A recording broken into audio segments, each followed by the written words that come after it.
I'm Dr. James Chim. I would like to thank the organizer and Dr. June for the kindness to invite me to give this talk here. It's really a great pleasure for me and a great honor for me.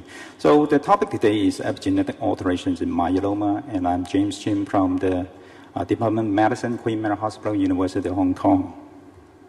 So the flow of the talk will comprise the following points. First, I will start with gene-promoted methylation in cancer, and then followed by pathogenesis of multiple myeloma briefly, and then it will be followed by epigenetic alterations in myeloma, and finally, a brief word about lessons from genome-wide methylation studies in multiple myeloma. So first, gene-promoted methylation in cancer. So DNA methylation basically refers to the addition of methyl group to the carbon 5 position of a cytosine ring, leading to the formation of a methyl cytosine. And this reaction is catalyzed by an enzyme called DNA methyl transferase in short, DNMT. So in normal cells, the CpG promoter-associated CpG RNAs of tumor suppressor genes are generally unmethylated, and hence they have an open chromatin configuration that allows access of transcription complex, and hence renders the cells in a transcription-ready stage. However, in cancer cells, the promoter-associated CpG RNAs of tumor suppressor genes are aberrantly methylated, and hence they have a closed chromatin configuration, and that will because of the recruitment of a number of different proteins that includes histone deacetylase, and hence they have a closed chromatin status. And this will preclude access of a transcription complex, and hence the gene is silenced. So the role of gene hypermethylation in the inactivation of tumor suppressor gene will be as follows. So one of the allele of the tumor suppressor gene may be inactivated by gene mutation or a deletion, and the other allele may be inactivated by gene hypermethylation. And together they will fulfill the Nelson's hypothesis, and that stipulates that both alleles of the tumor suppressor gene has to be inactivated. Now I would like to go into briefly about the pathogenesis of myeloma. So I believe that all of us understand that myeloma is characterized by the presence of monoclonal protein in the serum or urine, multifocal deposits of plasma cells inside the bone marrow, and hence there are isolated bone lesions, fractures, bone pain, hypocalcemia. And importantly, myeloma plasma cells are dependent on interleukin 6 or IGF-1 for the survival. So the clinical stages of myeloma will evolve as follows. So it starts with the immortalization of post-germinal center B cell, and home to the bone marrow. And at that stage, the patient will present with a monoclonal gammopathy of a non-significant status MGUS. But with time, the neoplastic myeloma cells will proliferate and metastasize to different parts of the bone marrow, and hence the patient will develop symptomatic multiple myeloma.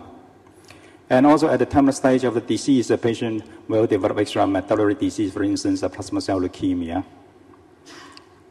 At the genetic level, so by karyotyping, myeloma patients can be classified into either the hyperdiploid type or the non-hyperdiploid type, where the patients may carry primary translocations involving the immunoglobulin heavy chain gene. However, by gene expression profiling, whatever they belong to, whether they are hyperdiploid or non-hyperdiploid, basically myeloma patients are characterized by an upregulation of D-type cyclins. And with time, they will acquire further mutations in other oncogenes genes, including RAS gene or FGF receptor 3, or secondary translocations involving the MEK gene, or inactivation of tumor suppressor genes, such as P53 or P18. And this will be consistent with the development of extramedullary disease at the terminal stage of the illness. And now I would like to go into the epigenetic alterations in myeloma. So basically, we postulate that the tumor suppressor genes regulating cellular processes involved in cell cycle, cell signaling, and apoptosis are targeted and disrupted by aberrant gene-promoted methylation. Moreover, we also postulate that the gene methylation is implicated in disease progression in multiple myeloma. So based on that, the following hypotheses were generated.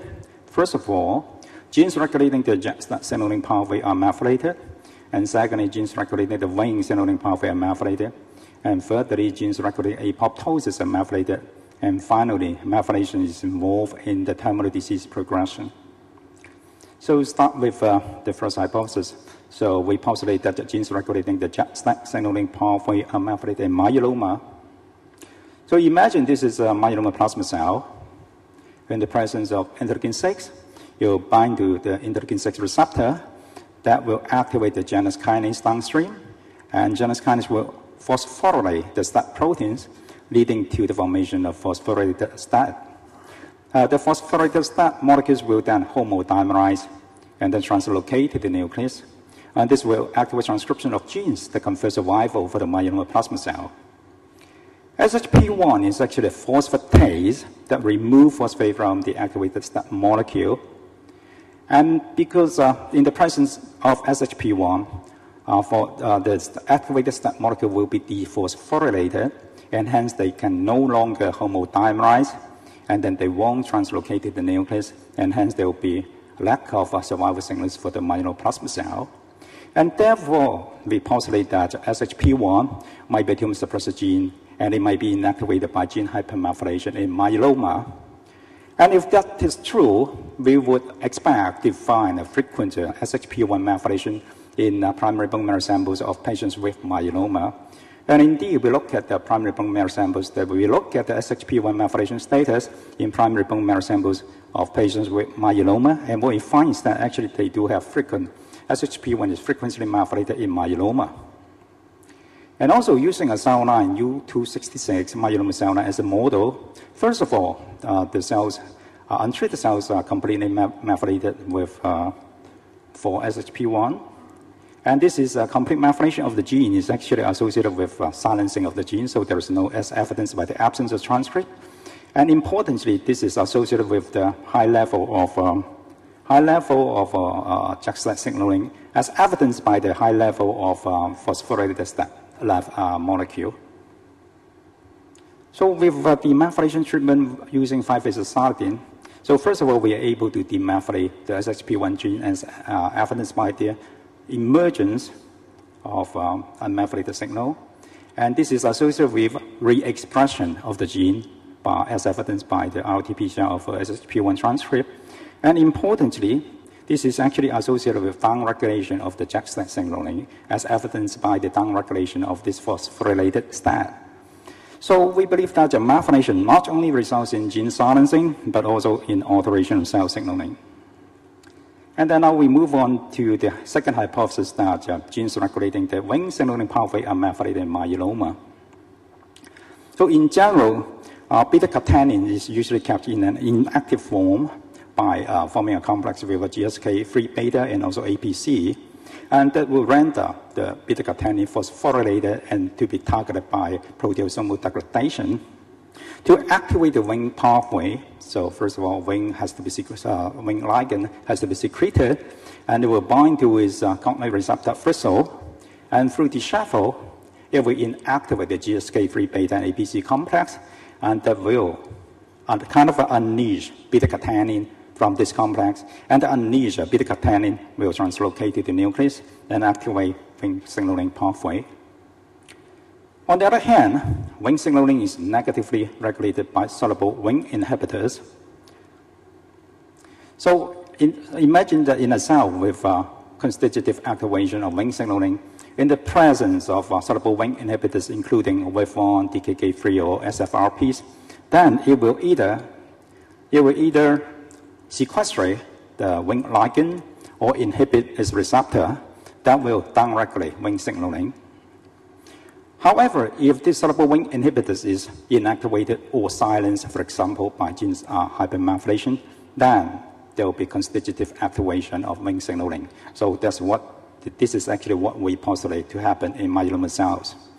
So for that to happen, so the requisite is that there is constitutive activation of Wnt pathway in myeloma. So we have to test whether there is actually a constitutive activation of Wnt pathway in myeloma. So we select a number of a panel of myeloma cell lines. And basically what we see is that there is a high level of non-phosphorylated beta-catenin, which implies that the patient has, these cells has got constitutive activation of Wnt signaling. And also, we further postulate that the constitutive activation of Wnt pathway in myeloma is actually due to hypomethylation of soluble Wnt inhibitors. And so if constitutive wing activation is actually due to hypomethylation of soluble wing inhibitors, then the methylation treatment of the cell would lead to inhibitor re-expression, okay, and then downregulation of the wing pathway. So again, we look at this LP1 cell that display, first of all, constitutive activation of the wing pathway as evidenced by a high level of non-phosphorylated beta-catenin. And this is actually associated with complete methylation of a field. A number of soluble wing inhibitors include APC, SFRP2, and 5. And this is the complete methylation of these genes is actually associated with the absence of transcript, namely silencing of the gene. And with 5 is a cytokine treatment. This is the methylation treatment of the cell. What we see is that, first of all, we are able to demethylate these genes. This is evidenced by the emergence of this unmethylated signal in the cells. And this is associated with re-expression of the genes. And importantly, the methylation treatment that leads to the methylation of these genes, re-expression of these genes, is associated with downregulation of the wing signaling. Moreover, if soluble wing inhibitor is really important to myeloma cells, then restoration of SFRP1, for example, will lead to downregulation of wing signaling. So again, looking at the LP1 cell that display constitutive activation wing signaling, okay, in which SFRP1 is completely methylated and silenced. So what we expect to happen is that, so because of the complete methylation of SFRP1 that leads to constitutive activation of wing pathway in LP1 cells, so if we can restore SFRP into the system, then it should lead to downregulation of wing signaling. So that's why we incubate or culture the cells, LP1 cells, with recombinant SFRP1 molecule. And actually what we found is that there is a time using MTT assay, this is a proliferation assay, as an endpoint, we are able to show that there is a time and dose-dependent inhibition proliferation in association with downregulation of the wing pathway. And therefore, we believe that the methylation of soluble wing inhibitor is actually important in myeloma genesis. So from this series of experiments, we conclude that the wing signaling is, first of all, constitutively activated in myeloma, and secondly, constitutive wing activation is due to methylation of multiple soluble wing inhibitors. And finally, methylation of soluble wing inhibitors are important in the myeloma pathogenesis. Now we move on to the next hypothesis that the genes regulating apoptosis are methylated in myeloma. So basically, we'll look at this pathway involving P53. Basically, this is an intrinsic tumor suppression pathway involving DAP kinase, that is a DAP-associated protein kinase. Downstream is a P14 alternative reading frame, P14, and then, of course, P53, and finally, it will activate APOP1 and hence lead to apoptosis of the cell. So this is an important mechanism of intrinsic tumor suppression in the way that any cell that is oncogenic transform has to be carried off by this pathway in that activation. Oncogenic transformation will activate this DAP kinase and then P14 and then P53 and eventually lead to apoptosis of this oncogenic transformed cell. So this is a very important mechanism to protect cells from being transformed into a tumor cell.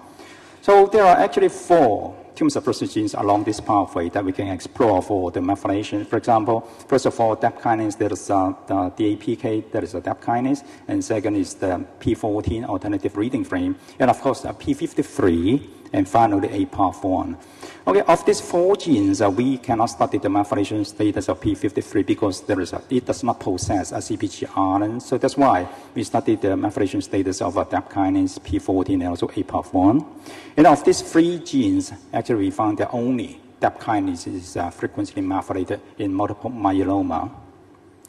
Moreover, in this cohort of patients, we found that this is an overall survival curve of myeloma patients. In this cohort of patients, what we find is that the patients carrying DAP kinase methylation has got an inferior survival compared to those patients without DAP kinase methylation.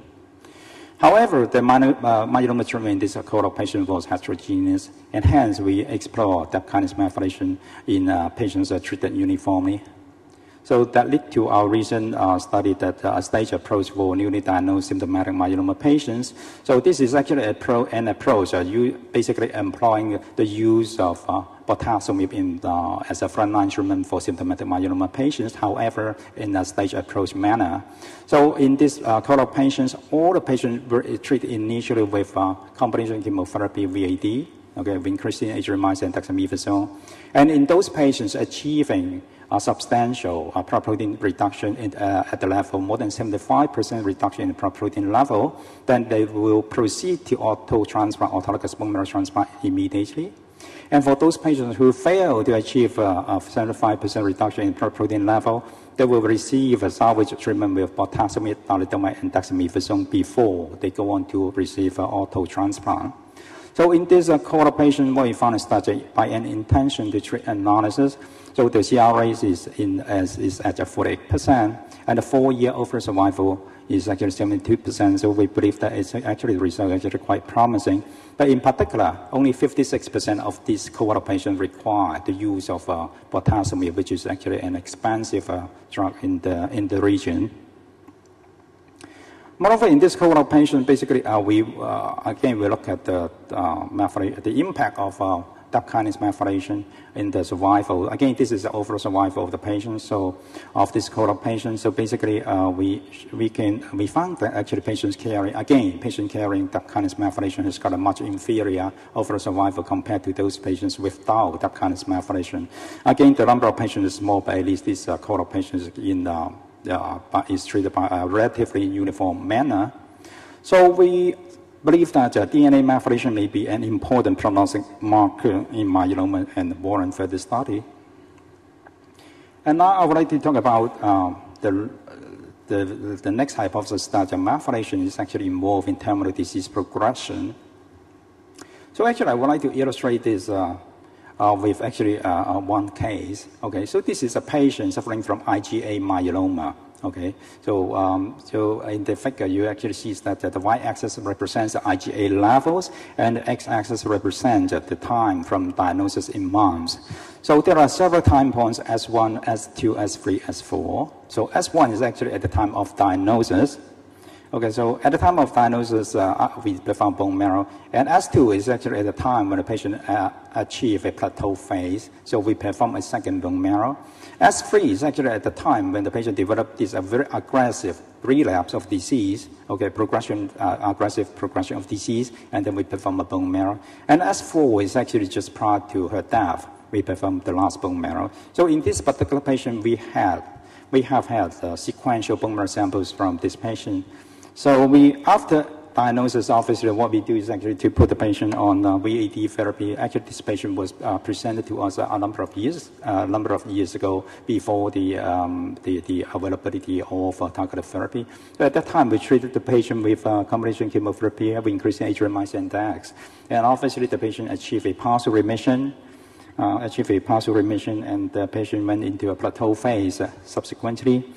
However, the patient, after a variable period of time of control of disease, then the patient developed a very aggressive disease progression. Okay, this is at the time point S3. At that time, actually, we treated, so you can see that, appreciate there is a rapid research of the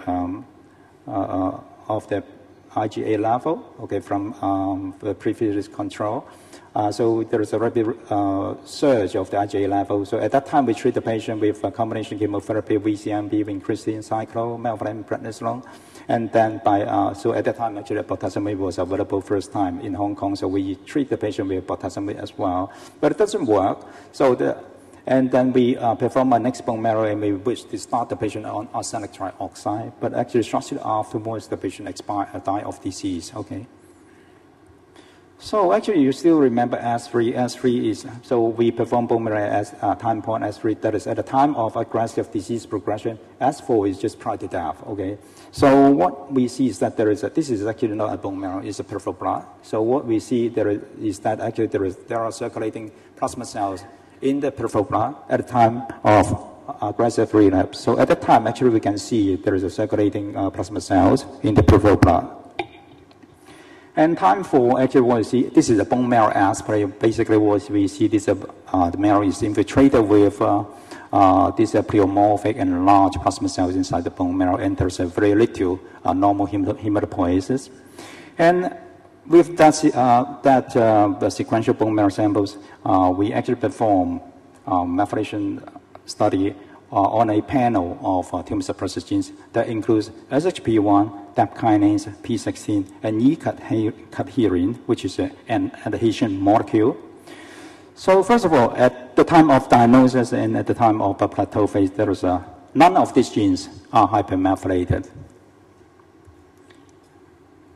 However, at the time of aggressive relapse or progression of disease, actually we see for the first time there's a methylation of the adhesion molecule E-cadherin, okay?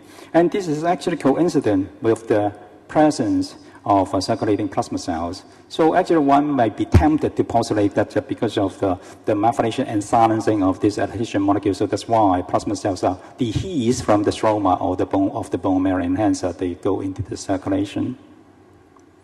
And finally, just prior to death, the myeloma cells actually acquire additional methylation of DAP kinase and P16, and this is consistent with the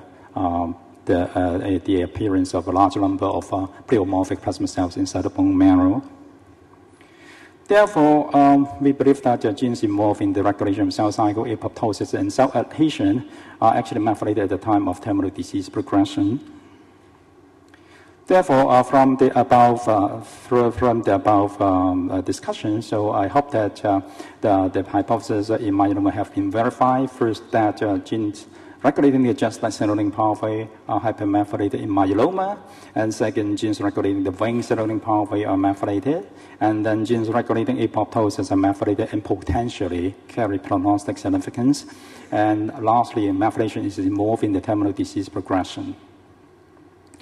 Now I would like to go just briefly into lessons from the genome-wide methylation studies. So recently there are a number of papers coming out about genome-wide methylation arrays in myeloma. So basically they compare the methylation profile of a normal plasma cells with malignant plasma cells. So it depends on the platform they use. For example, in this paper published in the Cancer Research, they use the Illumina Golden Gate that interrogates 800 genes. Okay. So basically what they found is that, so if you can look at this figure, so if you look at MGUS, smoldering myeloma, symptomatic myeloma, and cell lines, what they found is that if they isolate plasma cells, CD138 plasma cells from different cases, and they compare the methylation profile of these plasma cells with that of a normal plasma cells. And what they find is that the most striking feature is actually not gene hypermethylation, it's actually gene hypomethylation.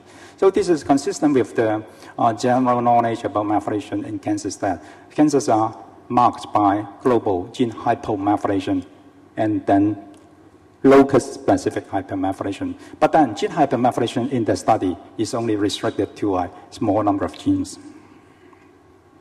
So in a second, genome-wide methylation array in CD138 selected cells from myeloma. So basically, again, they compare the methylation array of normal plasma cells with neoplasm or malignant plasma cells. So in this particular instance, they use another platform that's a more modern platform, Illumina Infinium, methylation 27-bit chip. So basically, they interrogate 14,000 genes. So in the last platform, they interrogate 800 genes. So this one interrogate 14,000 genes. Okay, so it is much more informative. So basically, you can see that the profiling is arranged in unsupervised manner. So basically, what they see is actually comparing malignant plasma cells with pre-malignant plasma cells or normal plasma cells. What they see again is global hypomethylation. And of course, there are certain hypermethylation of genes, okay? But again, the more important feature is actually global hypomethylation. So I believe that the recent lessons from this genome-wide methylation study is that, first of all, progression from normal plasma cells to MGUS or from MGUS to myeloma is actually marked by global gene hypomethylation. Okay, and then locus-specific gene hypermethylation. I think this is actually consistent with the very first lesson we learned from chronic lymphocytic leukemia. So I think this is the first disease that scientists discovered that cancer is characterized by global gene hypomethylation in addition to locus-specific gene hypermethylation. So these are the references to this talk. And I would like to thank a number of people I would like to thank Professor Wai Kwong from the Department of Medicine, Queen Mary Hospital, and the other members of the hematology team, and of course, Ms. Chen and her nursing team for excellent care of my patients. So thank you very much for your kind attention.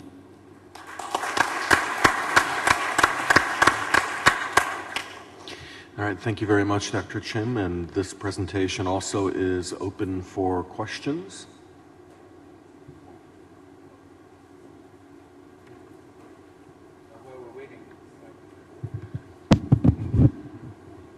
Dr. Chim, the methylation process appears to be, I'm right here. Dr. Chim? Yeah.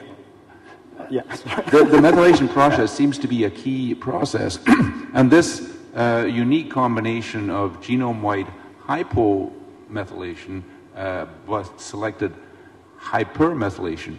What do you propose as the biologic basis for this occurring? Biological basis of the hypomethylation or hypermethylation? Both. Well, it's a very difficult question. So I'll take either one. Yeah.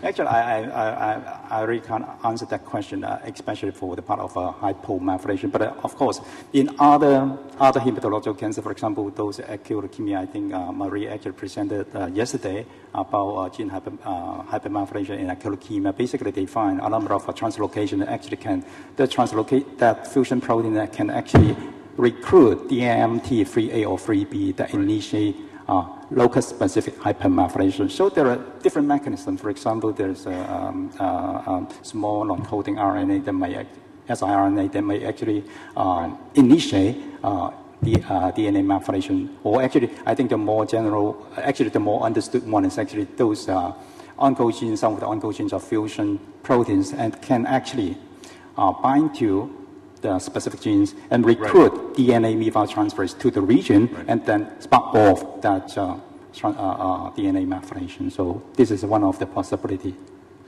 So yeah, I'm aware of several things that could trigger it, including infection, for example. Virus infection can trigger it.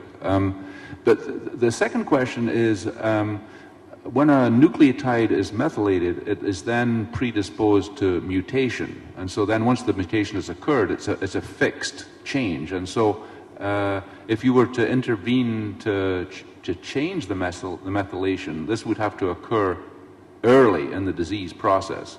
Do you have any thoughts about that in terms of having identified the methylation? How can we approach this? Well, actually, I think a lot of us are very interested in translational studies. So actually, where the methylation actually impact therapy. So I believe that these days actually we have got a pharmacological grade 5-ethylcytidine or D-cytidine or 5-2-deoxycytidine. These are actually very good demethylating agents, and actually we are using it for the treatment of MDS in the clinic actually right now. So, and in fact, on the bench we can see that if you treat the cells with 5-ethylcytidine, they do go into apoptosis quite rapidly. Okay, but now it's so actually I feel actually quite a number of years ago when VDASA is first launched, actually we had a thought that we should do a clinical trial using VDASA to treat myeloma patients, but at the same time, there are just so many targeted agents, novel agents for myeloma at the same time. So actually, and they're so effective actually. So that's why the thought has been postponed or delayed or put in the corner at the moment. So I still believe that DNA methylation is possibly a therapeutic target. And more than that, because you know that DNA methylation is actually closely associated, tightly associated with change in the chromatin status. For example, DNA methylation is associated with H3K9 trimethylation or H3K27 trimethylation. That will render a closer chromatin status. And we do have a histone DAC that is inhibited, and actually we are using, there are clinical trials using potassium plus vorinostat and also panabinostat, etc. So I believe that the target of methylation, in addition to the histone modification, is actually truly a real therapeutic target for us to explore in the future. Dr. Chin, I very much enjoyed your paper. It's quite interesting. Thank you. Nice work. One of the things that bothers me is that you see hypomethylation or hypermethylation, and I'm sure if we looked at acetylation, we'd probably find changes as well. And this is really an extension of what Dr. Dury asked you. How much of this is epiphenomena and how much of this is causative? What I mean by that is it's hard for me to believe that all these genes get methylated at one time as a result of myeloma or causing myeloma. And so the question is, what sets off this hypermethylation or this hypomethylation or acetylation, if you would, in terms of epigenetics? And also, is there one or two or three what I call seminal genes that set off the whole process, and that many of these really are truly epiphenomena? I don't know if I'm making myself clear, but what sets off all of this methylation? Thank you very much for your very difficult question again. So actually, this is a thought that always bothers me. So actually, what is real and what's unreal, or was just a passenger phenomenon. So I think it's really difficult to answer. Unlike in CML, you do have a truly, a true initiating event, the B-cell person. You can reproduce the same disease in the transgenic mice. In the APL, the 15-17 translocation, PML, RARA, you can reproduce the transgenic mice, although there is a lag period.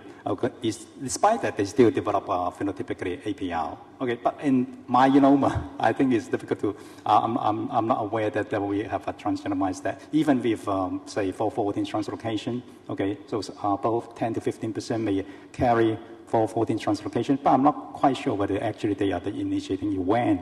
So obviously, I believe they are not, because there are a lot of other myelomas.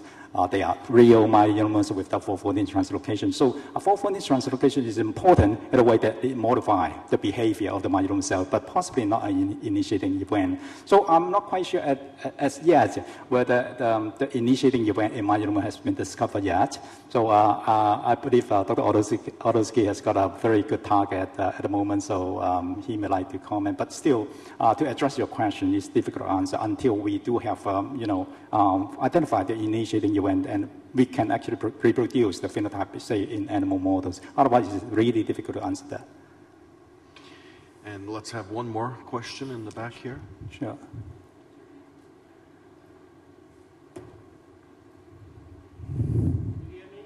Yeah, Barry.